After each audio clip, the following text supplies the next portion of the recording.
माँ की ममता संतान के लिए भगवान से भी बड़ी मानी गई है।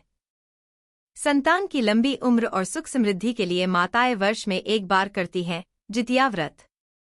यह व्रत जितना पवित्र है उतना ही कठिन भी, और इसी कारण इसमें कुछ खास नियमों का पालन करना अनिवार्य माना गया है।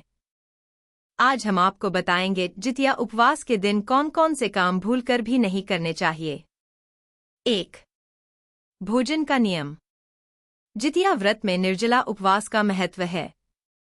व्रती स्त्रियां व्रत के दिन अन्न, जल, फल कुछ भी नहीं लेती। अगर कोई जल या अन्न का सेवन कर ले तो व्रत का फल अधूरा रह जाता है। इसलिए व्रती को पूरे दिन अन्नजल से दूर रहना चाहिए। 2. झूठ बोलना और अपशब्द कहना। व्रत का फल तभी मिलता है जब मन पवित्र हो। झूठ बोलना, अपमान करना या गाली देना इस दिन वर्जित है, क्योंकि इस दिन बोले गए कठोर शब्द संतान के जीवन पर नकारात्मक प्रभाव डाल सकते हैं। 3. तामसिक आचरण। किसी प्रकार की हिंसा, क्रोध, झगड़ा करना या बुरी नज़र से देखना भी अशुभ माना जाता है। व्रती को चाहिए कि वह पूरे दिन शांति और संयम से रहे। 4. सोना और आलस्य करना। जितिया उपवास त्याग और जागरण का प्रतीक है। दिन भर आलस्य और अधिक सोना व्रत की शक्ति को कम कर देता है। इस दिन भक्ति, जप और कथा श्रवण ही करना चाहिए। 5. बुरी सोच और अपवित्र स्थान पर जाना। जितिया व्रत का मुख्य उद्देश्य संतान की रक्षा है।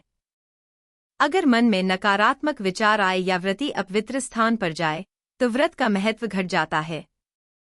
6. दूसरों को कष्ट पहुंचाना।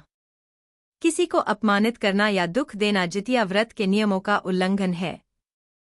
यह व्रत दूसरों के लिए शुभकामना और संतान के लिए बलिदान का प्रतीक है, इसलिए व्रती को हर हाल में करुणामय बने रहना चाहिए।